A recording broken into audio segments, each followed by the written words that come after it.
We welcome you inside beautiful Curtis Granderson Stadium here in Chicago, Illinois, as the first player in the top of the second inning is a fly out to left field by Nevels. As we give you a quick rundown as what happened in the first inning, the White Sox aces took an early 1-0 lead. The leadoff hit by pitch by Alexander. He came across the score on an RBI count from right to the designated hitter. CUBS RBI, though, they did get a run on base in that inning, but he resulted in being picked off in a 1-5-6 pickoff. So that's where we are right now. First pitch misses down and away. Now it's a 1-1 count. 1-0 White Sox ace leads. Captain Malater here with Austin Kroom. It's Harris, the third baseman, now batting. Kick and the 1-1. That one misses inside. Yeah, I mean, the part of the first inning that you guys didn't see the aces were attacking right away. Seeing first pitch swinging after that hit by pitch in the first by Alexander. They went right after the ball, scorching into the outfield, a couple more sac flies. And that, get on early and see what you can get on this kind of pitcher. That one misses inside. So Harris is the number 7 hitter. Hart and Ragsdale will round things out. And we have a very special guest from Major League Baseball's coverage on CBS. We have the man who the stadium's named after, Curtis Granderson. Curtis, welcome. Thank you so much for waiting for us. No problem. Thank you for having me. So I got to ask you, every time you come back to this stadium, how does that feel? What is that like, knowing that your name's in the front of this building? It's so unique, the fact that the name is on there. I can't even call it that. I always call it CG Stadium. So people say, where are you going? I'm going to UIC, going to CG Stadium. But one of the things I always enjoy is days like today, coming out, watching great baseball being played, all ethnicities, all races, all genders, and the stadium is full with so many people watching baseball. With the best view of all of baseball, in my opinion. I mean, like I have to say, you said as well, you call it CG Stadium. It's like, it's to you, but you don't know who did it. This is my first time at the stadium. I must say, this may be the most beautiful backdrop I have ever seen. I also know you put it for majority of MLB teams. Are there any that has stuck out as to why? You know what? So the first 3 in my career were probably the biggest and most impactful. Detroit was the team that drafted me, and I got a chance to play for 4 years there. Made my first World Series, my first All-Star. Then I got traded to the Yankees. And one of the things that I've known and learned traveling the world, getting a chance to promote baseball, is if you don't know baseball, you've heard of the New York Yankees. So it has that energy behind it regardless. And then I got a chance to go to the Mets. I stayed in New York, went to Queens, the Blue and Orange, and went to a World Series there. So those are 3 great places that I got a chance to start my career. And then from there, I had 4 other teams that I played with, which were all great. Being in the playoffs very frequently, which made it a lot of fun, and just got a chance to enjoy it. You just touched upon, all these different players coming from all ethnicities and races and promoting the game of baseball. How do you think programs like RBI really help grow the game? It's really cool, especially when you see a tournament like this, when you get to see when a lot of these kids have started in the program in the base. They get over that hump and hurdle where we lose a lot of kids between the ages of 12 and 13. And now here they are, 18U championship here in Chicago.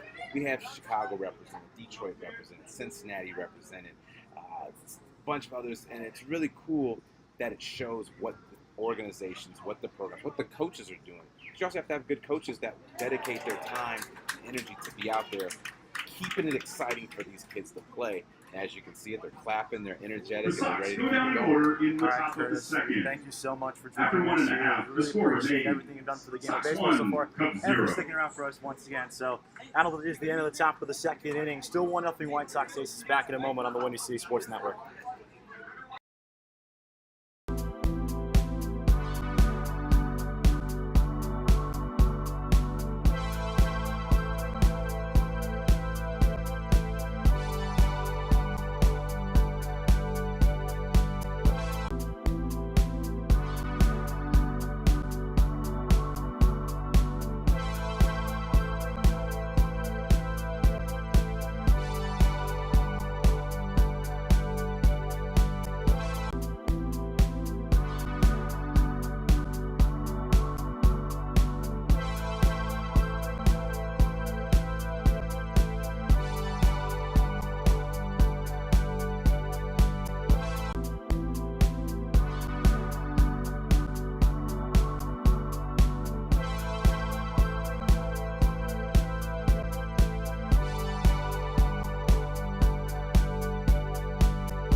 First pitch in the bottom of the second inning is a weakly hit ground ball right back to the mound, and it's a quick put out, 1-3. Salazar is thrown out at first for the first out of the inning. We enter the Bringing bottom to of the plate, second the cabin shortstop, later here with number Austin 5, Kroom. Richie Gomez. All right, that was pretty cool. That was pretty cool. I know we're here for the kids, you know, bringing baseball back to the inner cities, doing everything they can to revive the game. I'm speechless. I must admit, there aren't many times in my life where I've been speechless like that, especially at a baseball game, but I couldn't thank Curtis Granderson enough. Thank you so much for taking the time with us and for helping grow the game. Yeah, he's been a great ambassador for it. I think he stands for everything of what the game of baseball needs moving forward in a more modern world, as this one's popped up to the right side and out of play. Still 1-0 White Sox Aces if you're in the bottom of the second. Talk about that beautiful backdrop. You're able to see it here on our camera, and it's immaculate. I know, Austin, you just said this is your first trip here to Curtis Granderson. A lot of players also probably making their first trips as well. Left-hander sets and delivers. That one's up and away. Yeah, I mean, luckily you had talked about the majority of people may be their first time at this stadium. I mean, you got teams from all over the Central here. You have people from Cincinnati, Cleveland, Minnesota, everything. This may be their first time in Chicago, especially seeing a view like this and playing in a field like this. I mean, you have to get chills. It's the closest thing to a professional field as you can get. You really do, and it's cool how we have all the different teams here, even in this ballpark right now. That one is just inside.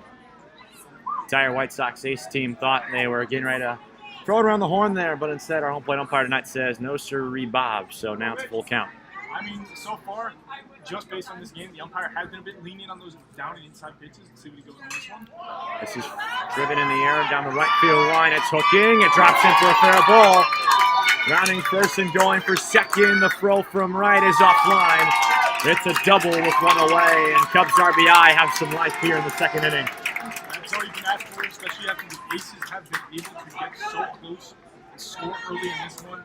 The Cubs RBI definitely have to come back here and show that all the way, especially after getting that one pitch to maybe get on his lucky side there and see what happens. But now Brady's off with the double.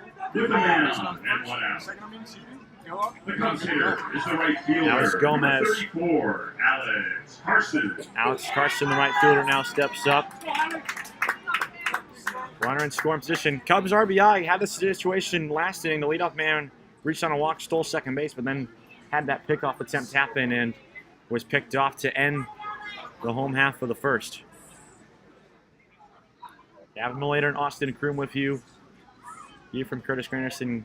Good to start the baseball part of the bracket. Softball opened up early this afternoon over on Flames Field. That's the softball home of the University of Illinois Chicago. We're here at Les Miller Field at Curtis Granderson Stadium. Kick again, the next offering just misses down low. Yeah, I mean, so far for the Aces, they went out there throwing a lefty. The majority of this Cubs team it's been about even so far with all the batters. So I don't know if they went out with a strategy. Maybe if the Cubs RBI had gone out with a strategy trying to see what they could do on a southpaw here, but so far it's been about an evenly matched situation at this point. Now, I got to ask you, how do you think, especially in the high school age, how does that lefty-lefty matchup really impact you if you're a hitter? Definitely at a high school level, lefty-lefty, the pitcher does have more of the advantage. You're seeing the left-hander send this one down the left field line foul. At this point, when you would look at the bigs, potentially even some of the upper echelon of collegiate programs, the batter within the past few years has been getting the upper hand at some points. I mean, you see some guys going there lefty-lefty, you'll never expect them to hit a home run. Like the guy I think of is Jordan Alvarez of the Astros. You can throw a lefty. Good comp. That's a good comp, yeah. Lefty pitchers, he still finds a way to move his hands and across the ball. Swing and a miss, strike three. That's out number 2, and Carson goes down swinging. Carson strikes out swinging for the second out of the inning. So now bring up the left fielder Pelican With here with Gomez 2 away. Second, but now 2 outs. The hitter is the left fielder, number 8, Jack Pelican. You get into the bottom half of this lineup. It's the number 8 hitter here, Pelican, trying to see what he can do. Potentially get that runner in second, maybe tie early, or at least get the pitcher to throw as many pitches as possible to get him just maybe get his arm a bit more tired, early on in this one, see what happens, maybe jump on him a little bit. Lefty sets and comes home, and it's cut on and missed. Tipped into the mitt there. The count's even out at 1-1 now. Talking about that lefty, that's left-handed pitcher Oreen on the mound. Kick and the 1-1. That one in the dirt, but it skips in front of the catcher, so not enough for Gomez to try to take second base. Yeah, good block there, make sure nobody gets past. Salzman is going to be able to stop that, so. No, excuse me. Tanner sets and comes home. That's driven straight back, and the count evens out once again. 2 balls, 2 strikes, 2 outs. And we're in the bottom of the second. White Sox Ace leads Cubs RBI 1-0 in the opener in the 18U baseball division of the 2022 MLB RBI Central Regional Tournament here in Chicago. 2-2. Ground ball up the middle to his left. And the inning comes to a close. Cubs RBI strand a runner. We're for 2. Still 1-0. White Sox Ace lead it. The Cubs strand 1. And after 2 complete, the score remains.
Frederick Ragsdale. Top of the third, White Sox Ace still leads 1-0 as Lagunas back to the mound. Once again, right-hander into the windup fires. That one just misses. Nope, strike called. Late call there from our home plate umpire.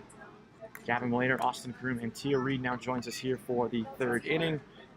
Tia, you're over at softball. What was that environment like, knowing that you guys were starting this tournament over there?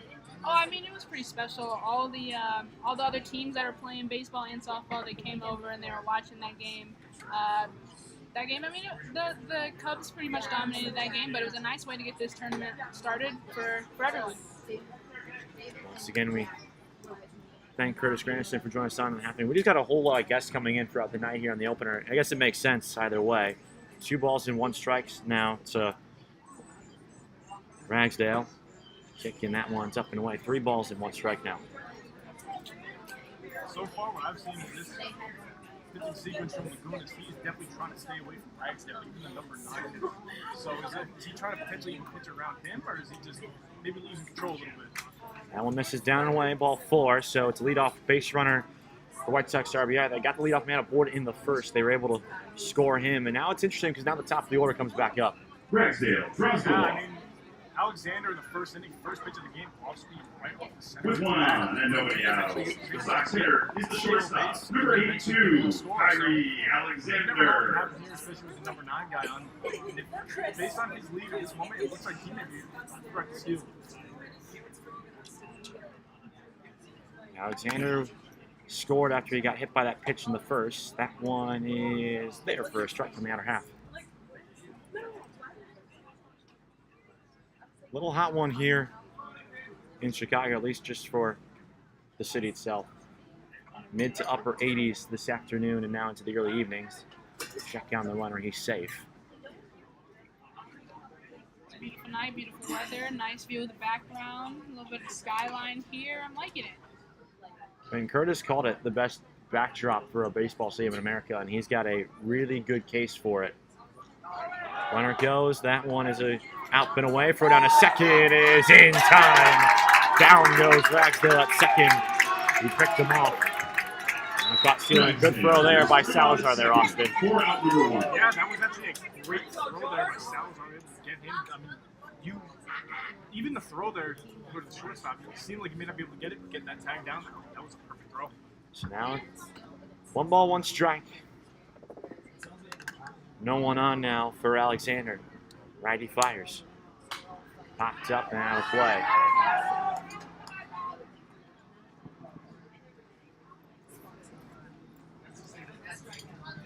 There's RBI in the home dugout on the third base side, wearing a variation of what the Major League team calls their City Connect uniforms. 1-2 from Lagunas. Flare to the right side, but it's right there for Harvey, and that's out number 2. Yeah, Alexander's never been a leadoff hitter. That's not what he's looking for. Alexander, That one off the second bat, right for to the second base. second out of the inning. May have gotten him a little bit of trickery on that pitch, but still got a lot of game left to be able to With get 2 yourself outs, the comfortable. Sox hitter is the second baseman. Here's Hall, number who flew out to 23, left and is only at bat in the Hall. first.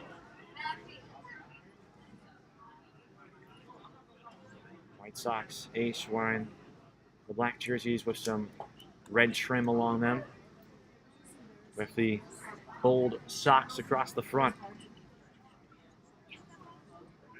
1 ball, no strike for the number 2 hitter in this White Sox ace lineup. Lagunas out of the windup, kicks and deals. That one is there for strike 2. Umpire on that one looked like he was just about to punch him out. Didn't even do a little step back there just to kind of see what he was working with. I like it. He's got like the 3/4 shorts going too, as Hall fouls this one off. You don't see that look off. It's neither pants or shorts, and he's got the combo rocking tonight. I honestly do not think I've ever seen a 3/4 shorts. Like, besides maybe a T-ball or like a Cal Ripken kind of a game, I don't know if I've ever seen that on this kind of a level. Because it's either pants or shorts. It's always what it's always been, right? Yeah, but not like, those are like chinos. You know what I mean? Like, Yeah. those are longer pants for an umpire. In the dirt, 2-2. I'm not disrespecting the fashion choice. It's just you know what? I like it. I like it. Tia, I'll go with it, thoughts? Tia? I mean, it's certainly a choice, but if that's what he's comfortable in, you know, let him where he wants. It's not necessarily I was judging him. It's just the comment you were talking about, you know, the style of the strike call there. So I'm like, well, we might as well talk about the style itself. Hey, I mean, I've seen him on a couple of different people in different scenarios. You know, like you said, never for an umpire, but you know, casually see some people walking around. It's like it should be shorts, come down a little bit longer. I mean, he's wearing shin guards. He's protected down there. Yeah, I mean, he's even got some decent shoes on. 2-2 in the turf, and the count works full. First base umpire, meanwhile, he's going the normal pants look out in there. Yeah. Do you think Joe West could rock this Major League? No. You don't think so? That's what we should have asked Curtis about. Ooh, His thoughts on Joe West. Andrew Hernandez maybe. Oh, that's a good comp there, too. That's a good shout. 3-2 from Lagunas. That one's driven to right field. Carson going back. He twists and turns, and it's gone! Hall with a solo home run, and White Sox ace add on to their lead. It's 2-0. Yeah, I mean, that ball there to Hall seemed like it actually was a bit inside. He was able to turn his hands over it quick. He just blasted that one out. That one actually got out in quite a hurry. So, who knows what we'll see for the rest of this lineup. All homers to make the score. Sox 2, Cubs nothing. Big insurance run there, as Lagunas was a strike away from getting out of the frame. Instead, he gives up a run. Number 35, Aiden Wright. And Aiden Wright, the DH, now steps back up. That's a big insurance run, though, there for White Sox ace. Oh, I mean, they're getting off to exactly what they want. They want to get some runs early, have that lead going into the back half of the game. So being up 2 now, especially after Cubs RBI was almost able to drive one in last inning. This is exactly what you're looking for out of your offense. Yeah, first pitch was a strike to right. Now the lineup comes Lagunas. Fouled it off, and it's 0-2. That foul ball, there's scared some of the members of the Reds RBI team that's sitting behind the first base dugout there. And some of these foul balls, they've been hit pretty far back. You know, I thought a couple were going to come right here into where we're calling the game from. Haven't gotten that so far, but I wouldn't put it past us for the rest of the weekend. So 0-2. Yeah, you're right. We could get one. I feel good about our chances at some point this weekend. One of us is going to get one. Wouldn't that be a souvenir? This one's flared into right field, coming in and down the line as Carsini makes the grab. And now it's outside. White Sox Ace get a big insurance run on the solo home run from Hall. We're for 2.5. It's 2-0 White Sox Ace.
We're at the bottom of the third as Cubs RBI just look to get something going.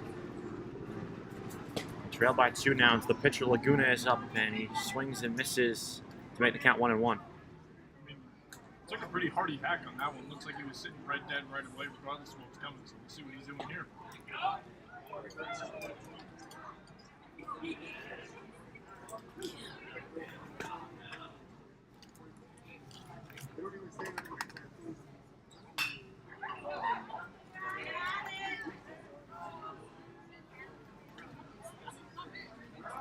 That's now 1-2. Lagunas Hernandez in the top of the Cubs order. That's Headley in the hole. 1-2. Oreen gets him looking. A good fastball in the outer half. Lagunas goes down on strikes for out number 1.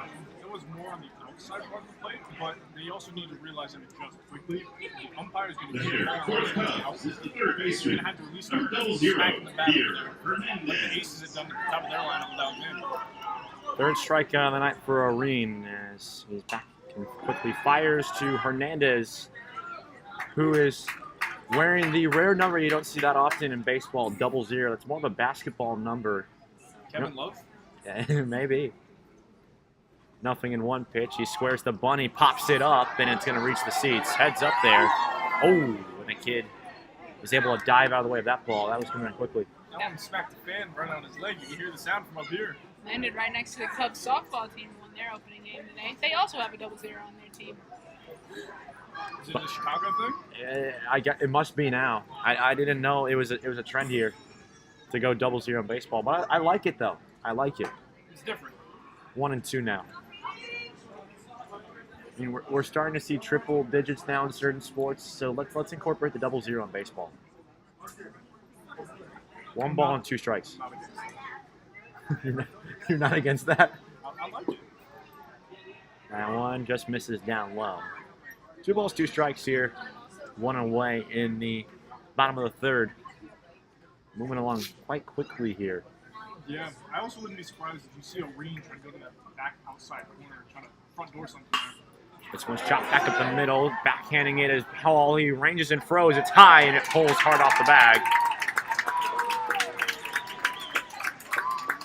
Likely be ruled a single there. So what you want there if your Cubs RBI, man on with the top of the order coming back up. I mean, it was a nice grab. Couldn't get the out at first base, but by being able to grab that ball, he stops it from going into the outfield, which is pretty big. The Cubs hitter is the center fielder, number 27, Jalen Headley. Jalen Headley steps up. Left-handed batter, that lefty-lefty matchup that Austin was touching upon earlier. And Irene will step off.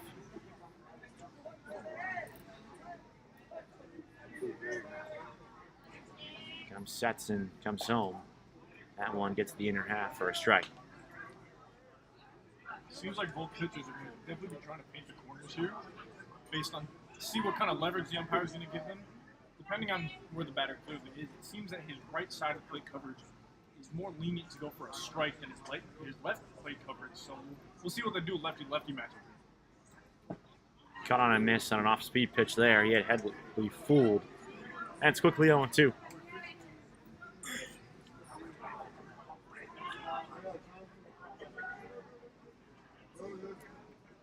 Green trying to ground ball here. Instead, he'll pick up his 4th strikeout. That time via the swinging variety upstairs cheese for out number 2.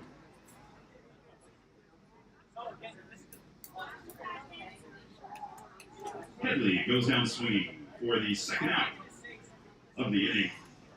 The hitter for the Cubs is the second baseman, number 20, Antoine Harvey Jr. Harvey Jr. back up as Irene checks on the runner. Light lead off first base for Hernandez, who had an infield single. That one misses away with a fastball, and it's 1-0. Gavin Malater, Austin Groom, and Tia Reed with you here in Curtis Granderson Stadium in Chicago, Illinois for the Central Regional Tournament here in the 2022. That one gets the corner for a strike. Some fans disagree with it, but it's a 1-1 count now. Been calling it for the past 2 innings. I'd expect to see it for the majority of the game at this point. 1-1. Ground ball that Irene fans on it. Charging is Alexander. Gloves in throws to first, and it's in time, and that'll end the inning. So nothing comes of the Hernandez single. We're through 3. Still 2-0 White Sox A's. This is the 2022 MLB RBI Central Regional Tournament on the Wendy City Sports Network. The score remains.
Fielder, number 16, Addison Worthman. Addison Worthman, who tripled his last time to lead things off in the top of the 4th. And he cranks that one to deep left field. Pelican going back. He turns, and it's gone. That was a shot, and it's 3-0 White Sox ace. He left no chance last time after his last one was so close to getting over. He said, no doubt, we're sending this one over the wall. He cranked that. Worthman was- homers to left to make quite the a shot, score. but Sox 3, He's Cubs got the two nothing. most difficult parts of the cycle out of the way. Got time to do the other two. Exactly. he's got plenty of time. Let's see what he can do here. I mean, he just turned and burned on that one, and that one was crushed. No problem getting over the wall in College Stadium. The Sox hitter is the left fielder, number 70. Just beyond the left field Sam bullpen Moore. here at Curtis Granderson Stadium. Ball got out quick. Cascaded out there. Pulling back the bunt is Moore. I mean, really a collation of that triple he had, just a little bit higher. This ball is flared in a short center field, going out as Gomez. It drops over his head, and now running for second is Moore. The throw in there is not in time as Moore dives in safely. Here comes White Sox ace, just like that. Home run and a double to short center field. Moore drops one into center. That's all I can say so far early on. This one, they go up With right nobody away. out. Don't waste any And time. Moore on They second swing at the ball. base. You're gonna have to Here watch out is for the that. catcher, I mean, clearly number there's a bit of 19, no man's land there. It's kind of difficult to get when Nevels. it bloops over the shortstop or second baseman. But you have to be prepared for their speed and their power. That's a two-threat team already. And that speed is why the infield's playing in here. Off speed in for a strike.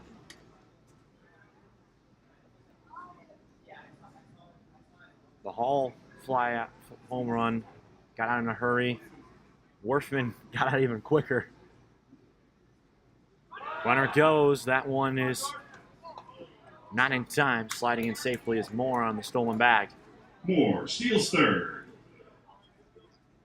Like Ed said, you got power and then you got speed right after it. You can't sleep on anybody on this team already. And this is just getting started. This is only the first day. How dangerous is that combination for a tournament where one loss can really wreck your entire weekend? So with it being only about a 4 to 5 day tournament, you have to be ready to jolt everything you can day one, first pitch. So when you see something like that, and you have somebody who's cranking triples off the left field wall right away and stealing bases right after they get hit, they're trying to move their energy up fast to see what they can do. You need that in every game possible. Teams like this can make it far if they can do that every single start. 1 ball, 2 strikes. Laguna sets the righty deals. That one's tipped back off the mid of Salazar. He's unable to squeeze it, so count still holds. This is the opener of the 18U baseball division. Only 4 teams in action tonight. The 2 baseball sides you see in front of you earlier today. CUBS RBI softball All-Stars took on the Indy RBI All-Stars. 1-2. This one's flared in a short left. It drops in for a base hit. Coming in to score usually more. It's an RBI single for Nevels, and it's 4-0 White Sox ace. Neville singles to score more for the Looks like second the run of the shortstop was a inning. bit concerned, confused on that one. Kind of Making the took a score, half Sox step to his 4, left. Cubs 0. Maybe thought it was hit a bit And harder, bringing but to the plate, just the flew third right in over baseman, there. number Still 3, another Shamar RBI. Harris. It was also a good adjustment by Nevels. That one was coming in a little bit on the inside, and he was able to pull his hands in, get the bat around, and get one to drop. So here's Harris. Fly out to left, his only trip up. He will wait until Laguna is finished checking on the runner. It's 4-0 game. White Sox ace with 1 in the first. Runner goes. That one is a strike. Throw down for the second from Salazar is not in time. Throw slightly low, which is probably why Nevels was able to sneak in there. Yeah, throws a bit low to Gomez over there short, but it also seemed that Nevels may have actually hit him on the ankle on that slide. Definitely not intentional there or anything, but just the way the contact had gone with the way the ball was thrown, it looked like Gomez may have been right there on him. Courtesy runner now on second base. That was the man who stole the bag. Time is called before the 0-1. It was called by Harris.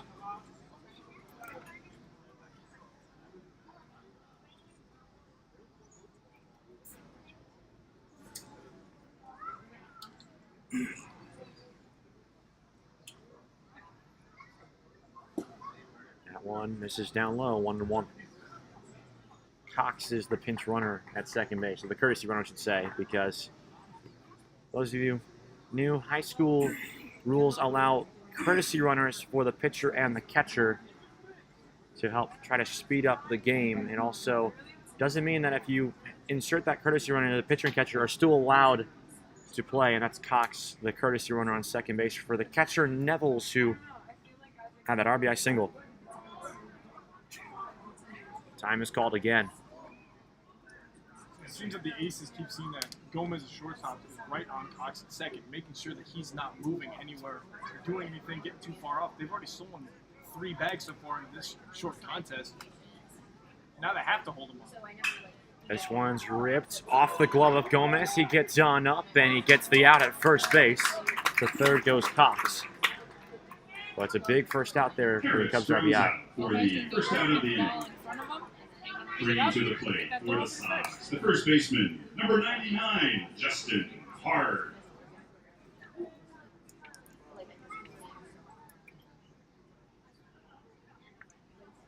So now here's Hart, the first baseman. He is really tall. And where's the number 99? And oh, not to mention he's tall. Reminds you of somebody in the bigs, huh? Yeah. Do we have to name him right now what the season he's having? I'd rather not. Plays for a team in New York, right? He almost seems to bat like He does. he's got that back right shoulder kind of poked out. He's kind of standing open. Good approach. Allows you to bring your hands in or stretch them out when you need to.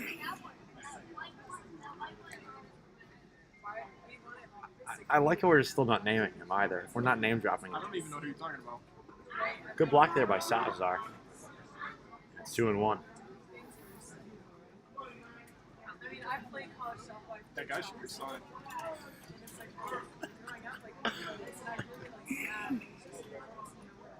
And we're not naming any names here. We're just here to watch. We're here to watch the RBI. That's right. 2-1. Swinging and a miss, strike 2. Got all speed down the dirt there. Kind of got him out in front of it. Might have been expecting that. It looks like Lagunas has been going with that inside slider, get guys to roll their hands over and try to fluke a couple of them, which has happened so far for the Aces. But it seems like he might have actually been thinking that, or maybe a heater away. In the air to right. Coming in. There's Carson. He's in foul territory. Dives and is unable to make the grab. That would have been a ridiculous grab there had he been able to make that.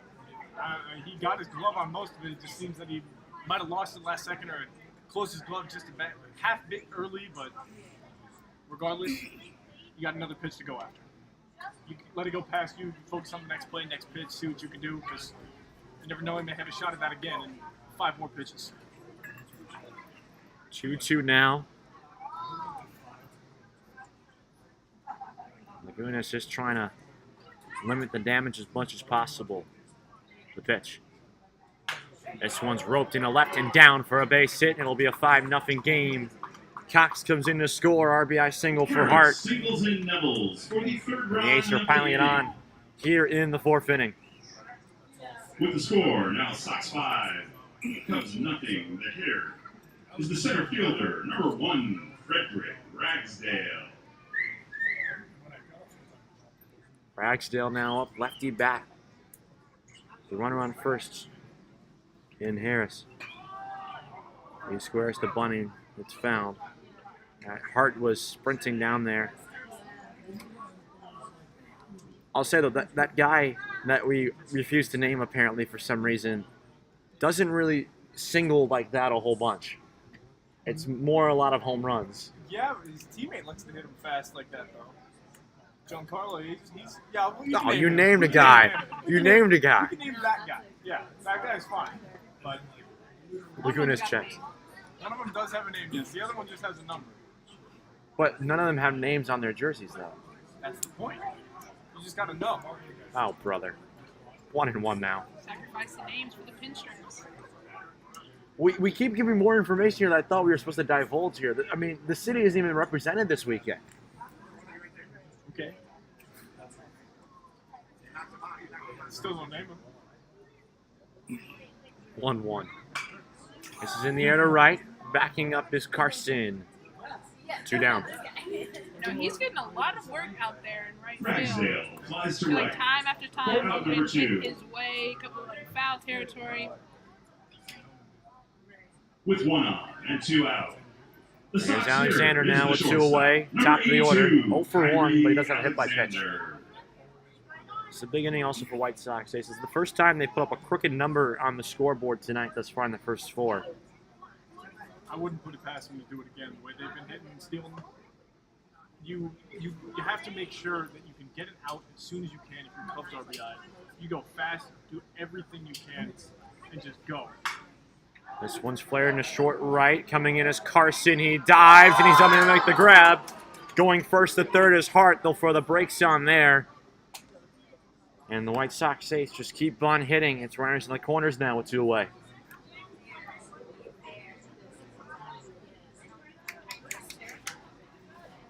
And once again, Tia, to your point, Carson just keeps getting action out there in right field. I mean, with that one, sometimes you go for the big play, and if you can make it, it's a big payoff, but not able to get the spectacular diving play there, and so kind of it kind of hurts you in a big way.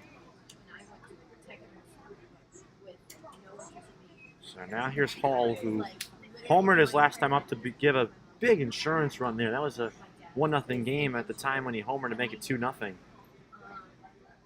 He's got runners in the corners and 2 away.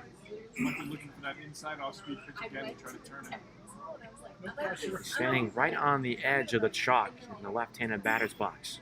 Runner goes. Pitch inside, no throw down. Easy bag there for Alexander. Well, you can't really risk it with a runner on third, You throw out the second, you miss, or even if it's too slow, he's going, and that's another run that the ace is on the board. 1-0. There's the strike on the outside corner. Good fastball there. Seems like the game plan for the Aces so far is get on and move. They don't want any of them to stop moving at any point. Keep them energized, keep them ready. It's clearly worked for them, almost 5 stolen bases at this point. This is in the air to center, but right at Headley. And the inning comes to a close. White Sox ace get their first crooked number. It's a 3 spot in the 4th.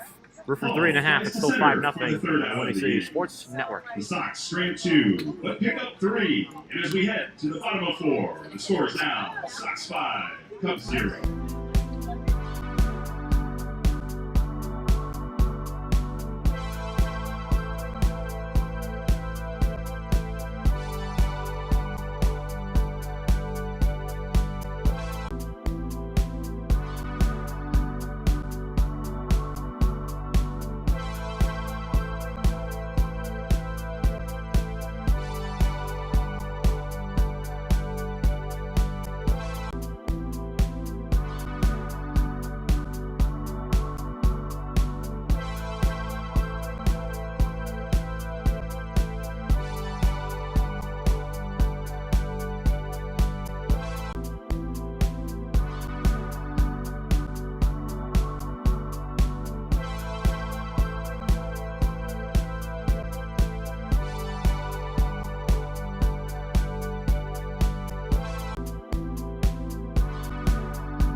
Leading off the 4th for the Cubs, the first baseman, number 11, Kevin Malater, Austin Coy. Croom, and Tia Reed. Late addition to the broadcast booth.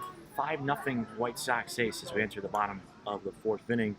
Part of the order now for CUBS RBI. In the first pitch to Coy is taken down low. Coy did strike out looking in that last at bat. It wasn't a pitch that he liked. It was just on the outside. Kind of the ones that the umpire's been calling all day, so you might look to protect now, knowing that he's going to call there. Coy hits a weak dribbler up the first base line. It's a fair ball. Nevels picks it up and overthrows the bag at first.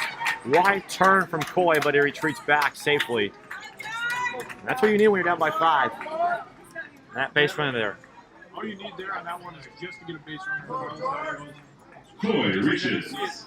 Looks like there was an error on It the was pitch one there, out just to and get him off, one. but The Cubs hitter you passed is the basket. catcher, number 25, George Yeah, it was a Salazar. determination to get on. No matter where that ball went, he was putting his head down, he was running, and he ends up being able to get to first base.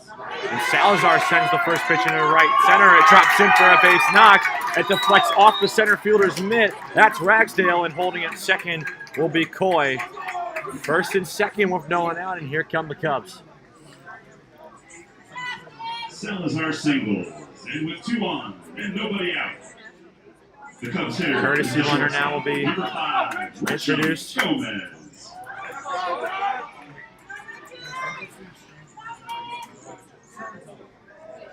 So runners on first and second, still nobody out. Gomez doubled his last trip up.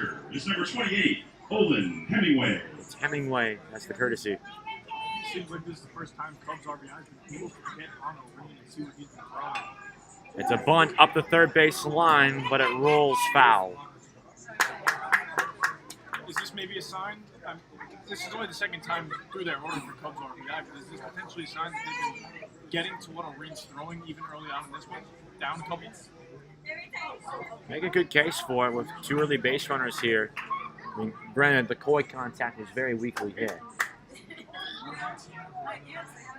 So, that was just a wait-and-see game at that point. Yeah, the Coy contact was him trying to protect that one that he had called at last time, and luckily it got on number E2, but Salazar smoked that ball to center field, so maybe it's a bit of both. He bunts again. This time it's fairly. Nevels dives for it, and he has no play. Bases loaded, and nobody out. That's a single for a bunt for Gomez, and that's his second hit of the day. That's exactly what Cubs RBI needed, down as many as they were. Like you said, Kevin, part of the lineup coming up, now Carson coming up, the right fielder. With the bases loaded and Exactly nobody what out, you can do here. the Cubs hitter is the He's right gonna stack fielder, flat. number He's gonna have the 34, board, keep passing back Alex going on. Carson. Carson's been a busy man in right field defensively. At the plate, he struck out swinging his only trip. Corners in, double play depth up the middle. O'Reen fires. That's a swing and a ground ball right at Hart. He comes to the plate for one. There's no other play. So it's a 2-3 putout for the fielder's choice. Hart throws out Coy for the first out of the inning. With the bases still loaded, the hitter Now is here the comes left fielder, Pelican. number 8, Jack Pelican. Ran it out to short his last trip up. First pitch to him. He swings away and sends that ball into center. It falls for a base knock. Hemingway will score. Around third comes Gomez. There's a collision at the plate. They're going to call him out. Cubs RBI claiming he was blocking the plate. Nevels was. So 1 run across for sure. We'll see what the rule is on the second one. But Gomez is shaken up.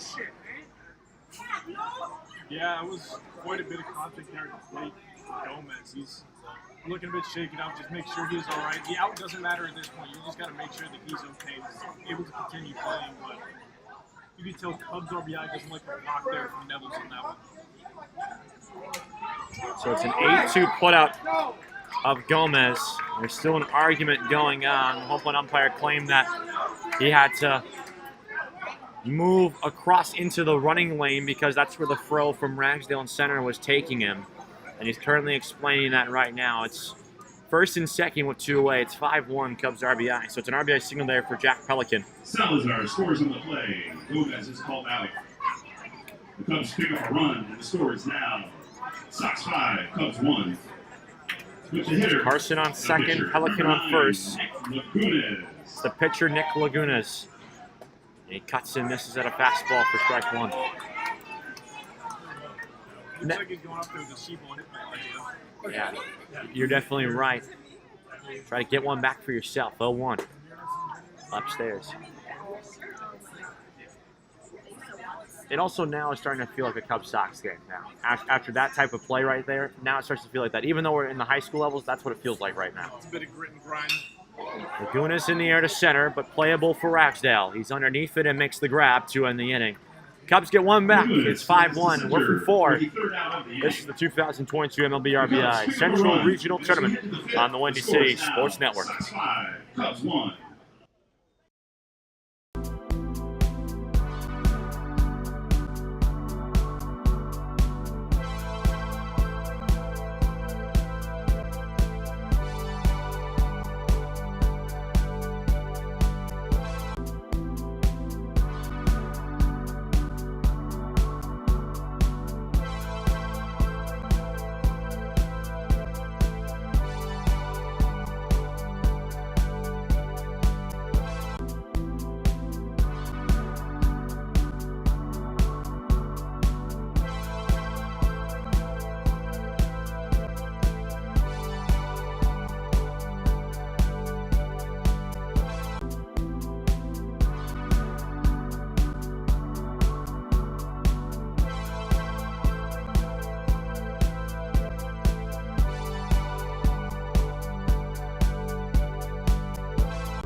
We're in the top of the 5th. Cubs RBI get a run back.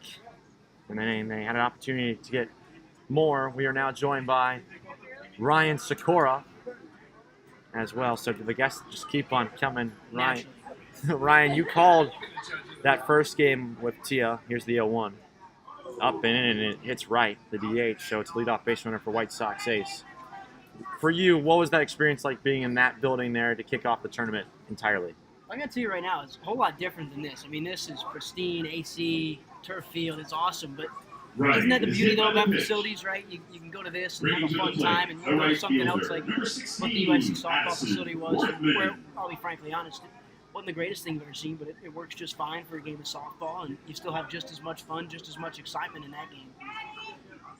Runner on first. So I got to ask, through 4 innings, I'm going to assume this is probably your first experience with Cubs Sox at any level in terms of that game. In person, maybe, but I've watched my fair share of Cubs Sox games on TV. In person. That's the way it's written. In person, they check on the runner, he's safe. So far for 4 innings, even though it's the high school level, what's that experience like for you right now? Well, I mean, hey, they're plunking people. That's like the 3rd or 4th hit by pitch from senior day, so that's all I got to go for. Obviously, the play at the plate, but it's been a little timid at times, I'll say that. Getting under each other's skin, maybe, even the first game of the tournament. There's a clear tendency that they like each other, but they don't not like each other. Does that make, there's a little bit of contempt here and there everywhere. It's a north side, south side rivalry. It's like that in the majority of cities. Oh, yeah. LA, New York, Chicago, Exactly. even sometimes Bay Area. Bay Area, yeah, definitely. Yeah, Arizona doesn't have any rivalries. 1-1. Fouled off, 1-2. Yeah, he's right. Yeah. They don't. I mean, the Dodgers aren't rivals with us, so it's not really a rivalry. They don't view you guys as The rivals, Dodgers yeah. travel everywhere, so everyone's their rival. Braves Mets, classic inner city rivalry. Now the Truist Park's what, about half hour outside of Atlanta? On a good day, 45 minutes. Lagunas checks again. Drive fast enough normally. Don't hit traffic. That's- Get some wings maybe on the way to the ballpark. It's a charlatan Atlanta, that's for sure. Runner goes. This one's in the right center field. The hit and run's going to be executed perfectly, as going first to third is right. He's going to get the go around from home, and he will score easily. How about this? This is an RBI triple there for Worfman. He's got a triple a home run and now an RBI triple, and it's 6-1. White Sox ace. Score right. They might want to consider intentionally walking him, and they've seen him 3 times, and this tournament started only a few hours ago. With the Every score, other now team Sox needs 6, to take Cubs note 1. on this team, especially The hitter is the left fielder, number 78, Sean Moore. Sean Moore now steps up. First pitch to him. Takes a strike. Moore playing left field as now the infield all comes in.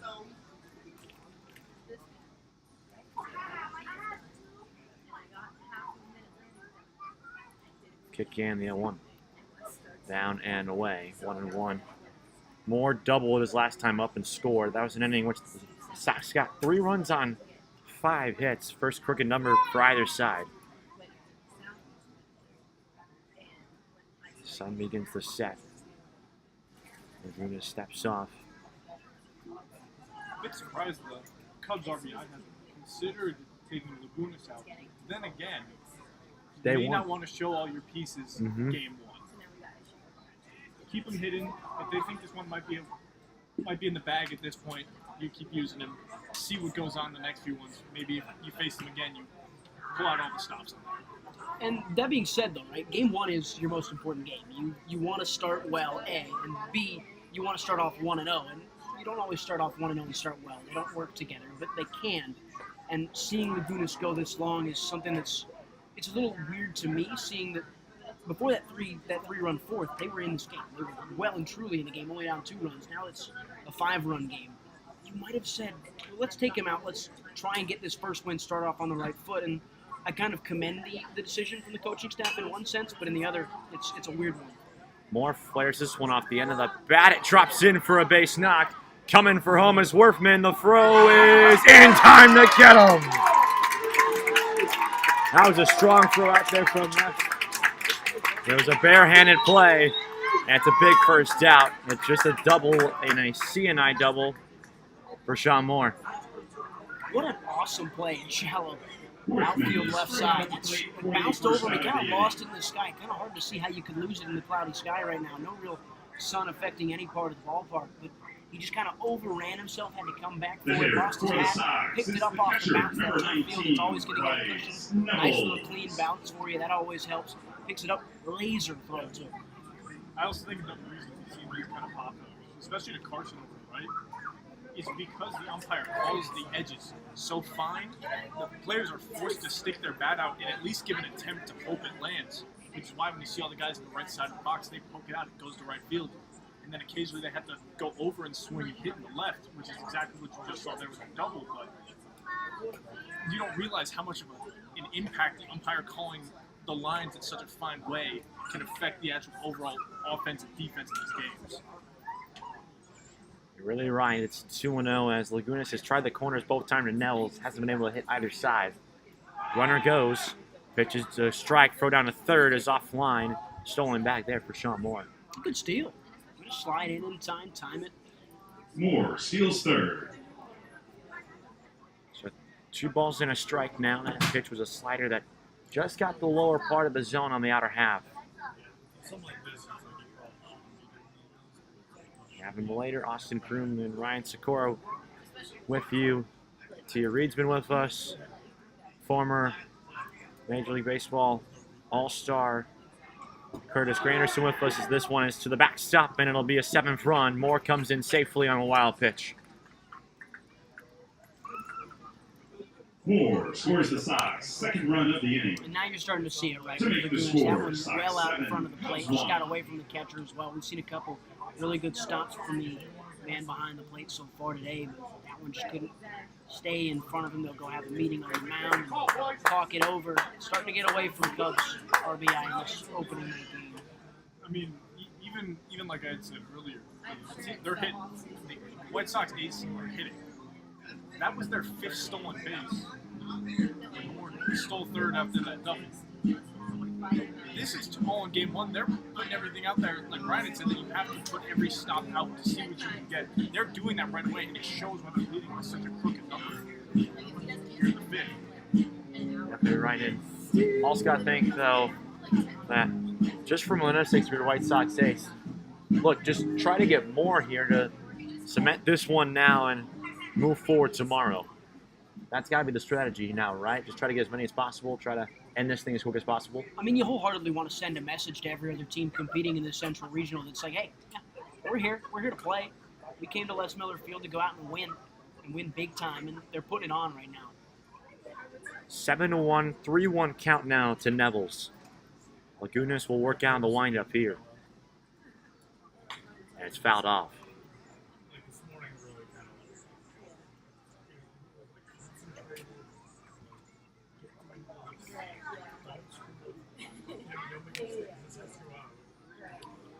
Three-two now, with one away. Out of the windup comes Lagunas. The ground ball to left side. Hernandez ranges. 2 out.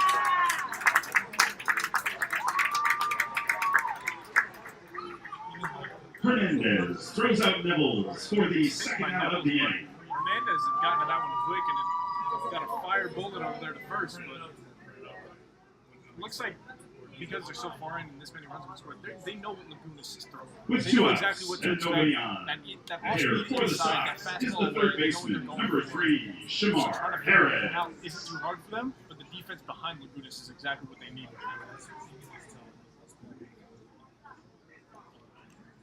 So now this brings up Harris here. 0 for 2 on the day. One of the few members of this White Sox ace squad who has yet to record a hit. First pitch from Lagunas. It's the corner for a strike. I still like what Lagunas is trying to do. He's trying to get it outside and get guys to chase. He knows his stuff isn't the best, so the way he's going to beat him is by forcing him to make mistakes at the plate. So far, he's just trying. White Sox ace is just doing too great of a job. This one is to the right side out of play.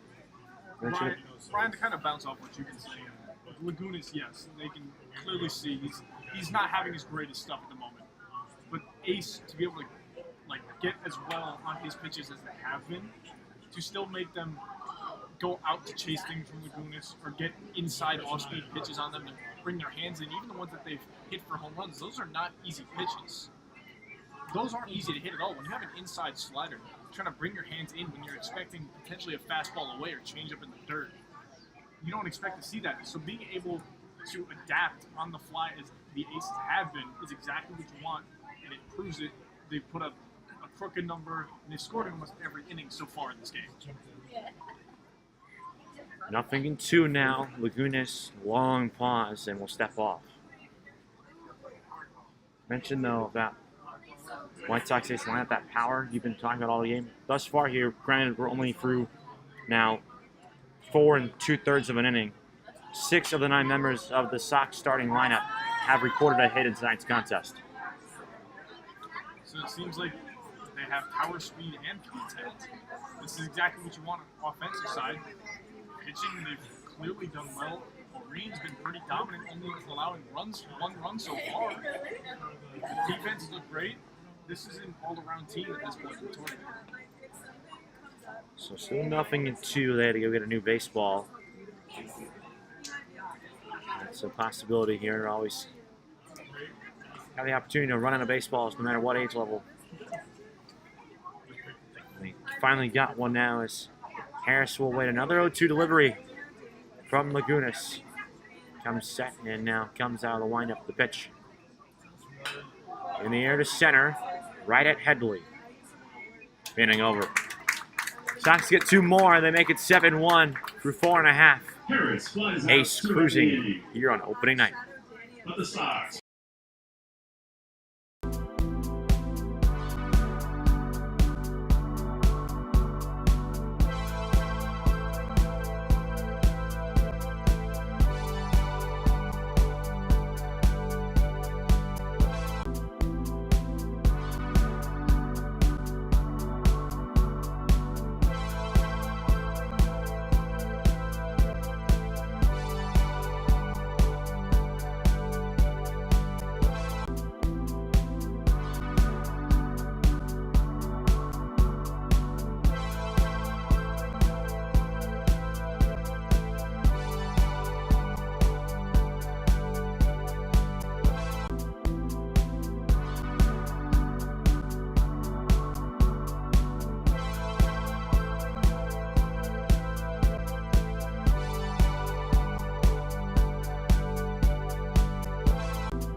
Bottom of the fifth.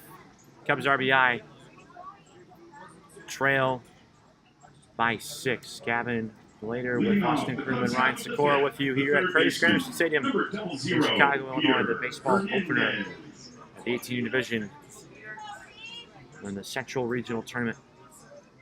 Marine back to the rubber and fires, and he misses. Nope, it's a strike again. Very delayed call. Twice in a row now.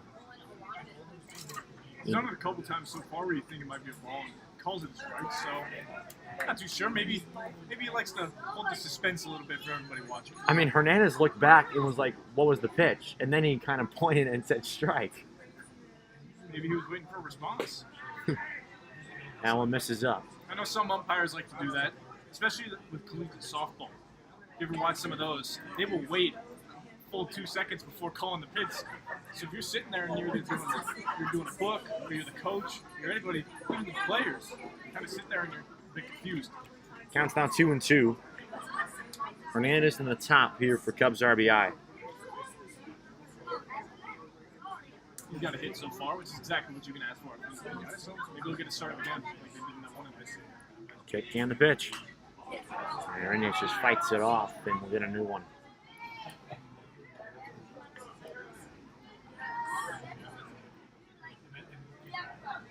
So still 2-2, no one out here in the bottom of the fifth. White Sox ace rolling over Cubs RBI. The pitch from Marine. Upstairs, nope, 3-2.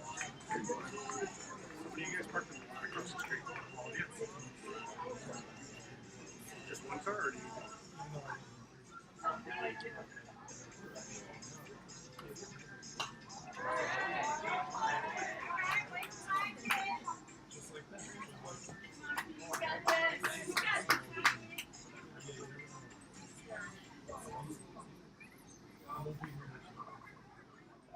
So count still remains. Maureen coming out of the stretch here. Fires. That one in the dirt, and that's a leadoff walk. Look at Hernandez there, fired up to get that one. Bad flipped it there. That's big though. Like, you should be fired up. This late in the game, you need anything to push you over the line and get them going.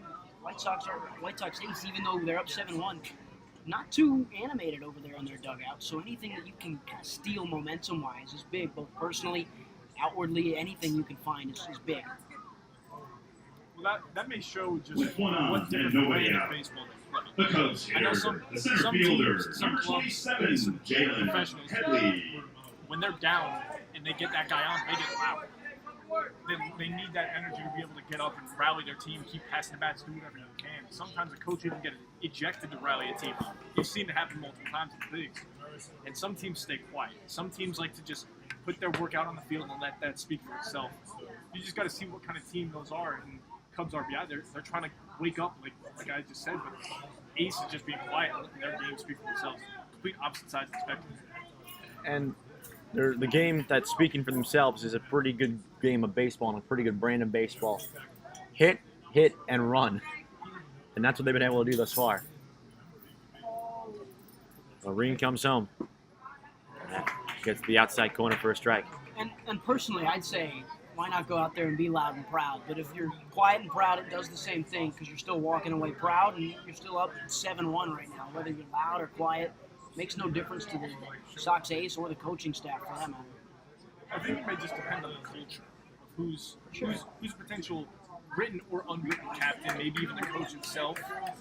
Some of the guys like to go out there and they say, we're going to go into the weight room, we're going to do this, we're going to do A, B, and C, and we're not going to tell anyone, we're going to let our work speak for itself once it comes. And some of them are saying, hey, you're going to get loud, we're going to want people to know what we're doing here, so they know what to expect when they play. So it could be a culture change for both teams.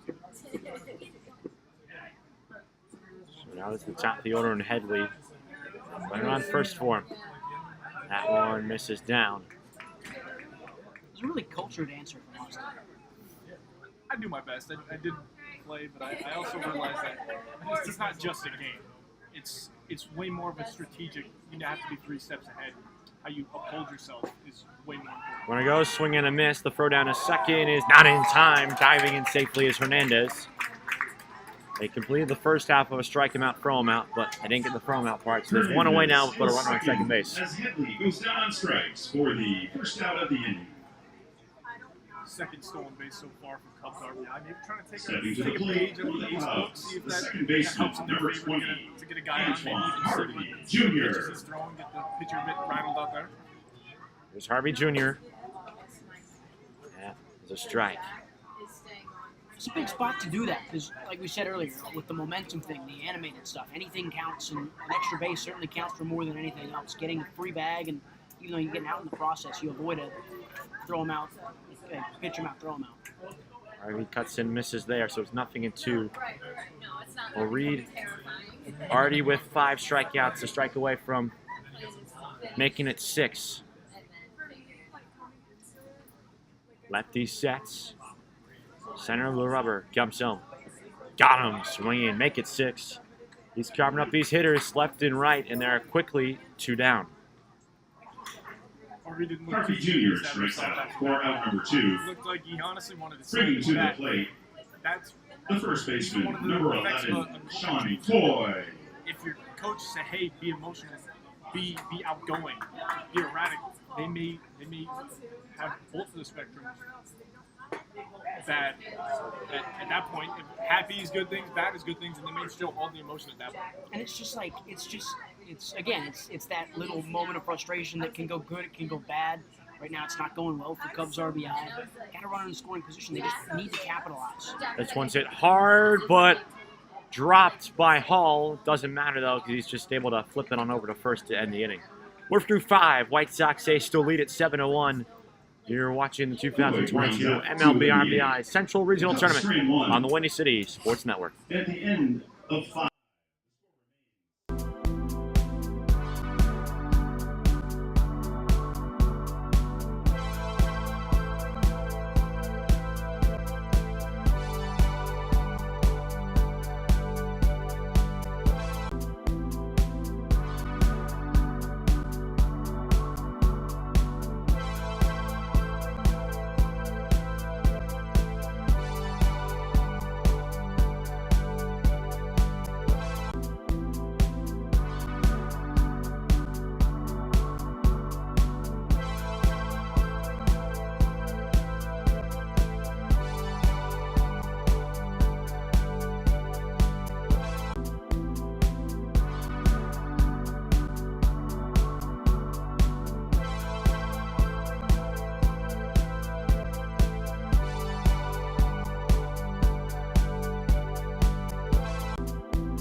Welcome back. We're in the top of the sixth, and Cubs RBI is the first team to go their bullpen. For the Sox, Hemingway the to the first mound, baseman, and Laguna's number day is done. 99, Justin 5 innings of work, Carr. 7 runs, all of them earned. Austin, what did you see from Lagunas? What worked, what didn't work tonight? Lagunas, when he started the game, his fastball, it seemed that it had worked pretty well, especially on the outside side of the pitches, but that was also a problem, exactly what Hemingway just did.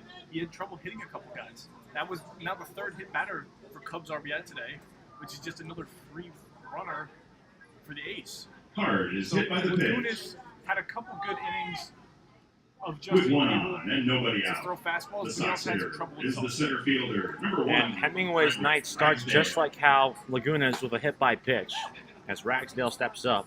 8-9 on the top for White Sox ace. We'll get you the full complete line on Lagunas in a moment.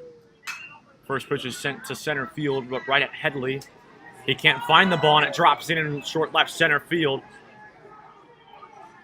Both runners will hold with just 90 feet of advancement, so it's first and second with no one out. That's got to be tough, right? Yeah, I mean, even Ryan said a few innings ago, the clouds are gone. Clouds are here, sun's gone. It's just getting darker. With Maybe runners we on lost first the and second lights. and It's nobody out. from up here in the booth. The Yeah, hitter is and the shortstop, it's also that number weird part of 82, night where the sun has set, but there's Alexander. still a ton of light in the sky, so it creates this weird stage of twilight. I think that plus the lights, I definitely agree with you, Austin could have manufactured. So now this is interesting because the top of the order comes back up with no one out, and White Sox ace can really just put the nail in the coffin here. I mean, that's exactly what they're looking for in this late in the game, but if you're Cubs RBI, you need to do everything you can, one batter at a time. Don't even worry about running on first and second. You get the guy who's up at the plate. It is a one batter war every time you're on the mound. That's what they should be focused on right now. Don't focus on anything else. 1 ball, no strikes. The right-hander Hemingway. Pitch. He upstairs, and it's 2-0. 3 at bats so far for Alexander's. Got on for 2 of them. One was a hit by pitch, one was a single. The other one was a line out to the second baseman. So he's been on base or has made contact majority of times in this game. Good breaking ball there, and it's 2-1.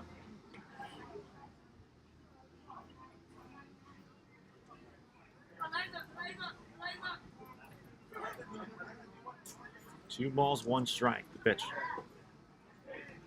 3-1 now. And it's really been a tale of two sides here. We've had Lagunas, who started off strong, tailed off there, and now Rooney, who just seems to keep getting stronger as this night has progressed for White Sox ace. He'll be on the mound in the bottom half of this inning, we presume. This ball's hit on a dive by Hernandez. Goes to second, and he got him there. A great fielder's choice. 5-4 if you're scoring at home, and there's 1 away. But what a fine play there by Hernandez. Good play by him there. That's the second time he's made a pretty good web gem over there. The first one was that laser dart first. That one there to even Ragsdale you is out couldn't at get a guy second. at third, so get the second lead With runner 1 you out can. and runners on the corner. But now with The runners on the Sox corner, hitter is the try to second go for a baseman, double number play, 23, to go Kevin over something, Hall. get him at second and first, classic 6-2-3. That went up and away. 1-0 now for Hall, the home run hitter. First homer of the tournament in the 18U baseball division belongs to the man who's at the plate. Besides that, though, he's got a pair of flyouts to his name on the scorecard. Runner goes in the 1-0 pitch. That one is there for a strike, no throw down, and so it's an easy bag there for Alexander at second.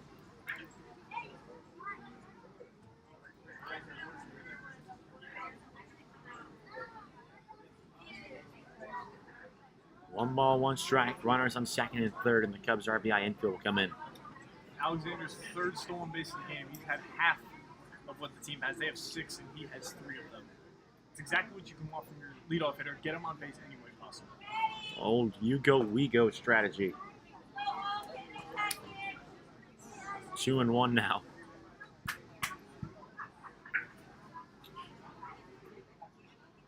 Gorgeous night. Thanks for being with us here. The first couple of broadcasts in the history of the Windy City Sports Network. Gavin Millade and Austin Kroom with you. Isn't this a way to start off with a bang? It's a pretty good way to start off a new network. Curtis Granderson on the first episode. That's all you can ask for, man. Yeah, it's really something you can ask for. And then you got It's cool. The name kind of fits considering the skyline we're looking at right now as well. 3-2 now is the count. Chicago's starting to shine its lights to us here at Curtis Granderson Stadium. So now we'll be here all day tomorrow for all the games here at Curtis Granderson. That'll be all 18U baseball games. Tia Reed and Ryan Sikora will be over at DePaul University on the city's north side for all the 18U softball action there tomorrow. So we got a full day of broadcast for you here at WCSN. That one misses away, and it's a walk, and the bases are full. Yeah, some of the Cubs Hall out throws the there ball not too to happy load about the that bases. call. They're kind of wondering where that missed because that has been called a few times so far in this one. The Sox hitter. So do you personally believe that was a strike? Because that was close right there I for do 3-2. think that's a strike. If he's been calling it all game, the umpire's got to stay as consistent as possible. And also, what a gutsy take there, though, on 3-2. There's some chin music on right.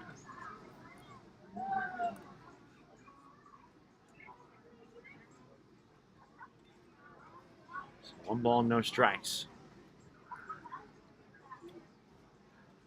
For Wright, who is one of the 3 batters we were talking about,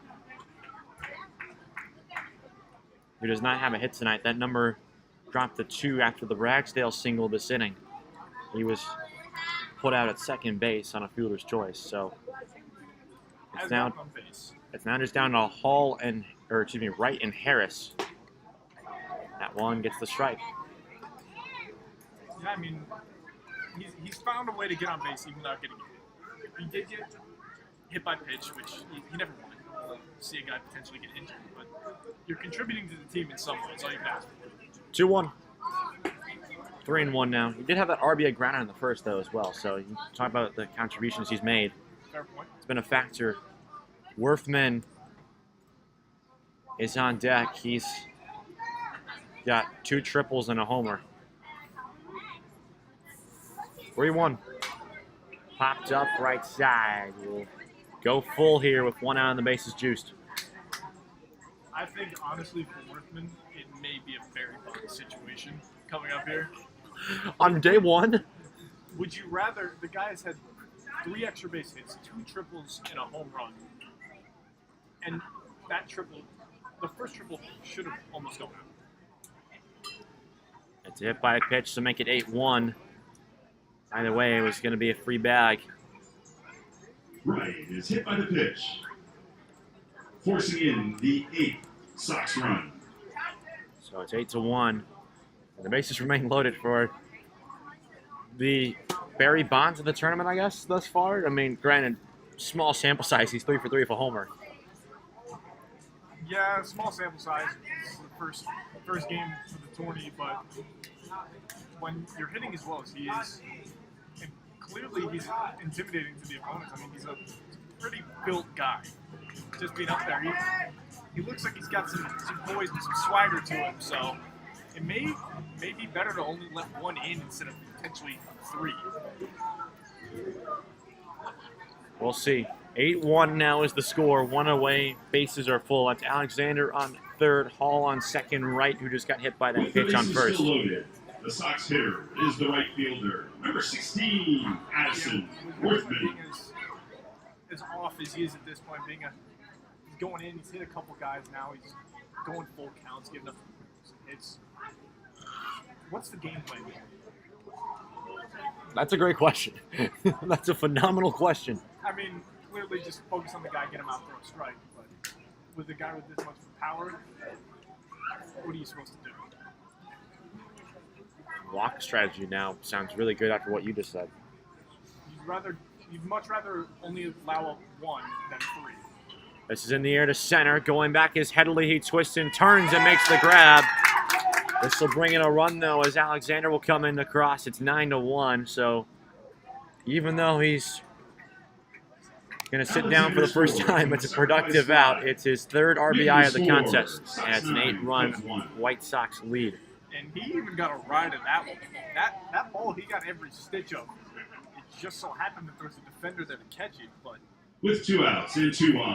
that walk strategy. The Sox hitter Now is the looking left at it, fielder, really, number 78, was Sean not the option to go because he would have Moore. gotten the out, but you'd still given up the run regardless. And that's why they play the game. Fair point. They could have, if need be, always go with the unintentional, intentional walk.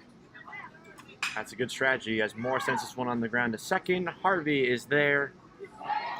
They got him. Wow. Bang, bang play at first, and it goes the Cubs' way. We're going to the bottom of the 6th. It's 9-1. Sox get 2 more in the inning. Moore is Back in a the moment first on the Windy to City the Sports inning. Network.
First pitch in the new inning. There's a base knock there for Salazar Salazar. singles, bringing to the plate the shortstop, number 5, Richie Gomez. Earlier in Austin Group, 9-1 White Sox Ace lead. And the opener of the ATV baseball division here in the Cubs MLB RBI Central Regional Tournament. Courtesy runner for the catcher is number 33, Vince Moncher. Moncher is the courtesy. Hemingway was the courtesy at the time. He was the pitcher, and that's going to be all she wrote there for Irene, who pitched the beauty. We'll get his line and more, and we'll tell you some more about the new White Sox Ace pitcher. We're step aside for a moment. Still 9-1 White Sox Ace leading.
Cameron Cox is the new White Sox ace pitcher. Comes in for a Reed, who pitched an absolute gem.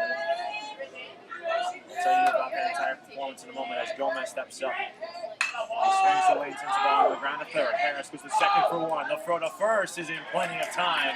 It's a 5-4-3 double play. That's not what you're looking for, especially with the first runner on. The Cubs have been able to do that the past few innings, get one guy on, but it seems to sadly not go anywhere for them. 2 quick outs now for Reen today. 5+, 1 run, it wasn't earned. 5 hits, 6 strikeouts, only 2 walks. He's in line for the win. This game were to go final. And that's all you can ask for the first game of a tournament. You get the best out of your ace, and you keep going from there. First pitch is slashed on the left field line. It just goes foul. It's off the bat of Carson. Every game is a must-win at this point. When you only have about 4 or 5 or so, 4 or 5 games in a tournament, you need to put your best out there. And the White Sox ace have done that. I would expect to see the same, if not even better, in the remainder of their schedule here. 0-1. Zach Conner, it's 1-1.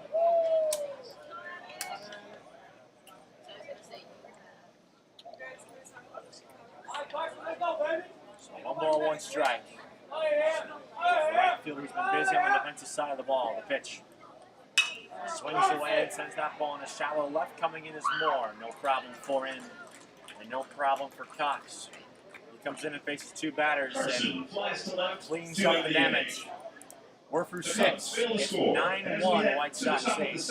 It's the 2022 MLB RBI Central Regional Tournament on the Windy City Sports Network.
Top of the 7th here from Curtis Granderson Stadium. 6, 7, 8 new up for White Sox ace. Number Later, 19, Austin Crew with Neville.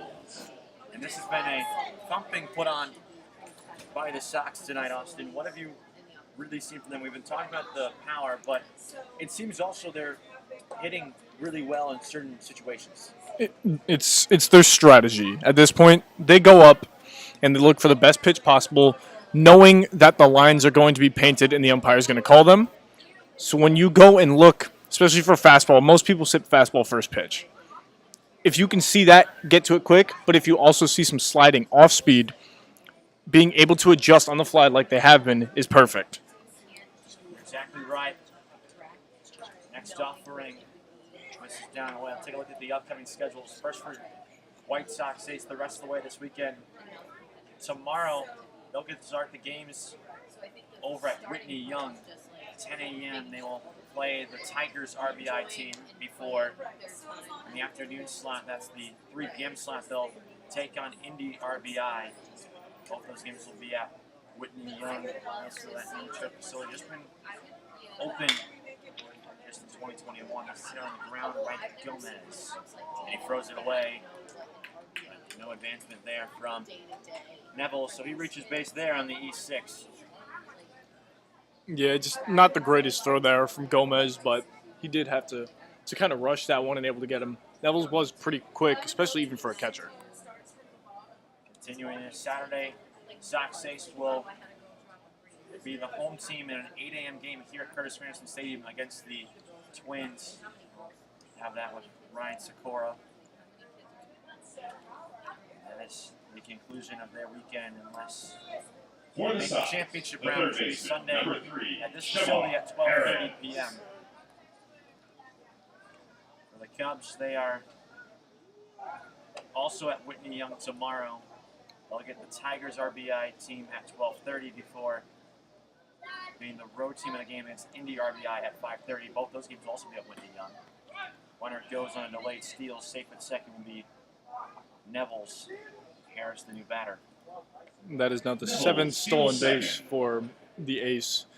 Just expect him to keep doing it throughout this tournament and potentially throughout the game. Maybe they even shoot for 10.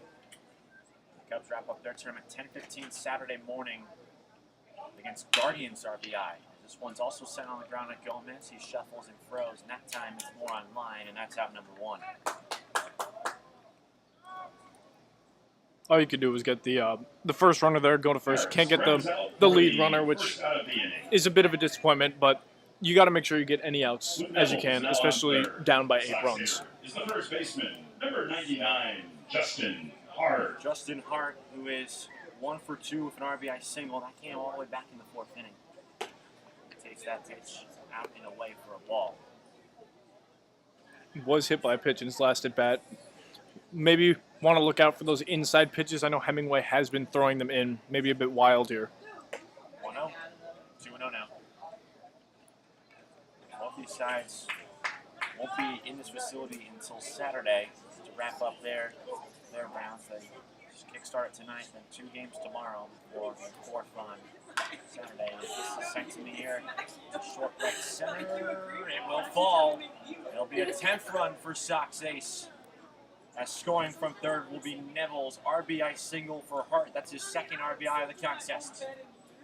Hart singles, and Neville scores. Making the scores. With this many runs gone so far in the game, when is it a matter of time to just throw up the white flag? You never know. I mean, you can always want your offense to keep going, and I know unwritten rules are an unpopular topic among baseball fans, but in a tournament like this, there may potentially come a point where you want to just go, maybe not stretch it like a double, like Hart potentially could have done maybe earlier in the game. Exactly. So this is Ragsdale, who singled his last trip up.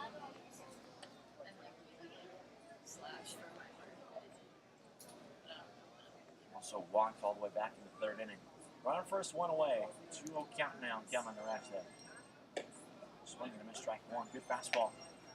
And Austin, we're talking about the SOX ACE perspective. Let's talk about Cubs RBI now.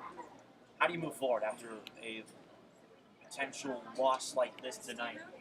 In the opener, a lot of excitement around this game because of the fact that we had Curtis Granderson facility, or kick and start the entire tournament. All eyes were on you because several other teams were in the building to start this game.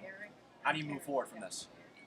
You got to take it and realize that it's just one loss. It's okay. Yes, it's important to win as many games as possible, especially in a only 3 to 4 potential game tournament. You have to go in tomorrow like this game had never happened. You go in clear minds. Yes, we just lost. It may have been a bad loss. Let's not let that happen again. You go out there and you give it everything you have for the remainder of the 3 games. And, we could potentially see them meeting each other in the championship depending on how it goes. Hart on the ground is second. Harvey Jr. goes to second for 1. The throw is in plenty of time. The double off Ragsdale at first base. The Cubs Cubs turn the need double 9. play to end We're the from inning. 6.5 The Sox here give at up a Curtis run Granderson. as we hit to 10 the runs bottom are of the scored. 7th. The score is now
First pitch to Jack Pelican was a ball.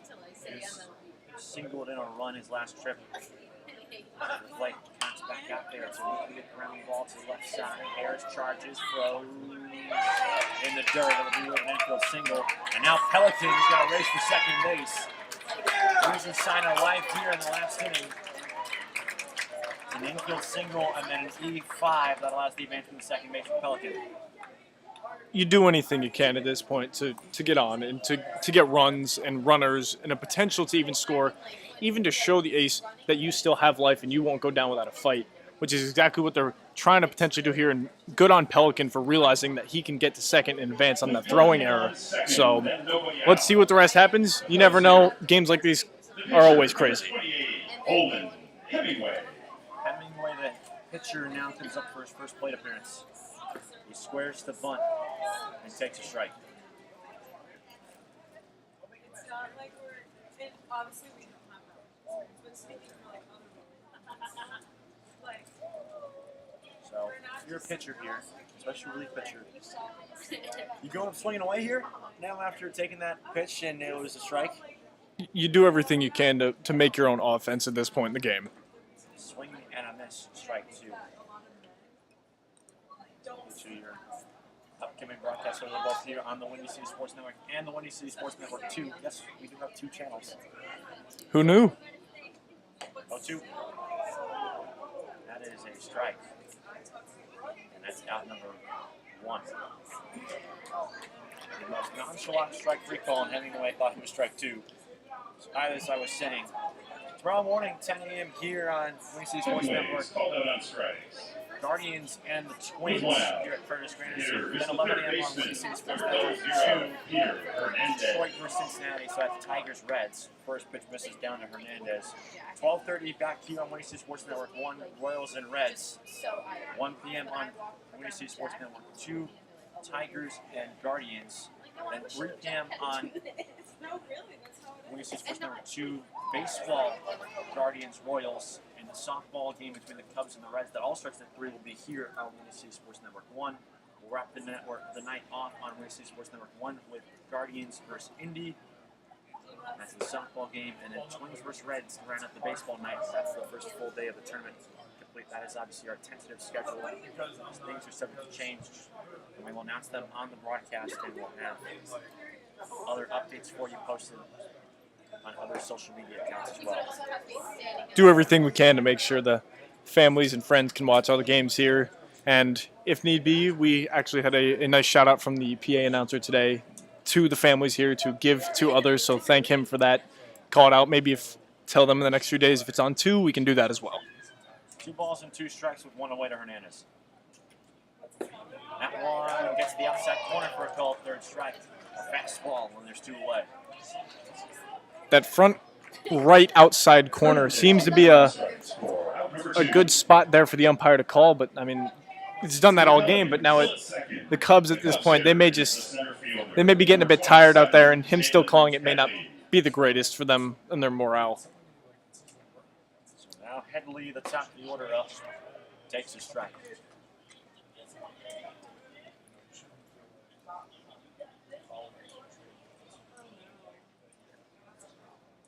One.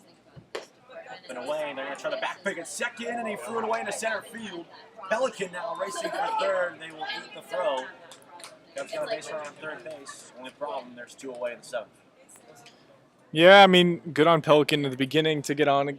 Now he advances on the 2nd error throw so far, being able to get up, but there are 2 away, so it would take a little bit to get back into this one to get the energy going in the Cubs dugout.